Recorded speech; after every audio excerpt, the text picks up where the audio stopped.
भद्रक विधानसभा प्रथम करी बिजु जनता दलर वरिष्ठ नेता प्रफुल्ल सामल नामांकन पत्र दाखल कर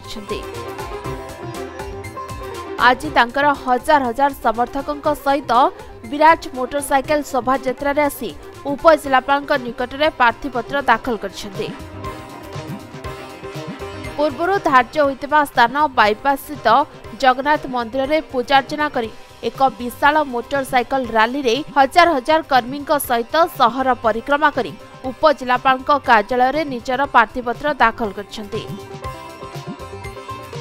प्रफुल्ल सामल सहित सांसद मंजुलता मंडल, विधायक संजीव मल्लिक, विधायक मुक्तिकांत मंडल, जिला सभापति जगन्नाथ स्वाई समेत अनेक नेता और कर्मी माने उपस्थित रहिथिले। सूचना अनुसार प्रफुल्ल सामल पूर्व भद्रक निर्वाचन मंडली प्रतिनिधित्व करथिबा बेले परे दीर्घ 15 वर्ष धरी भंजारीपोखरी निर्वाचन मंडली प्रतिनिधित्व करुथिले आ मंत्री मध्य होइथिले। चलित साधारण निर्वाचन में दल प्रार्थी अदल बदल करिछि। भद्रक विधायक संजीव मल्लिक को भंजारीपोखरी प्रार्थी करथिबा बेले प्रफुल्ल सामल को भद्रक रे प्रार्थी करिछि।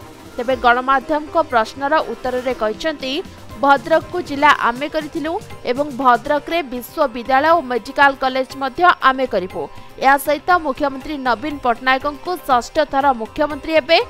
भद्रक रे आहुरी द्रुत विकास हेबो बोली प्रफुल्ल सामल कहिसंती। भद्रकवासी आशा को जो रही से आशा को पूर्ण करिवार दायित्व मु प्रथम शपथ नेली तापर विधायक लड़िया पई शपथ नेली।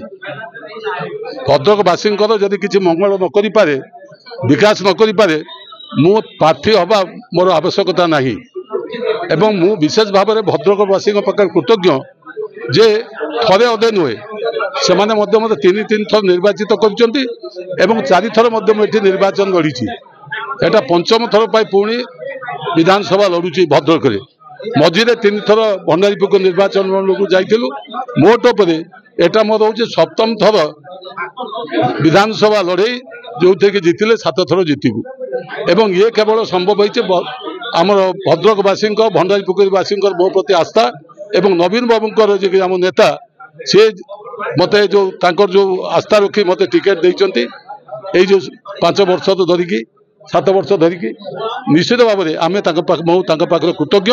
भद्रक साई शंकर महाकुड़ रिपोर्ट समय लाइव।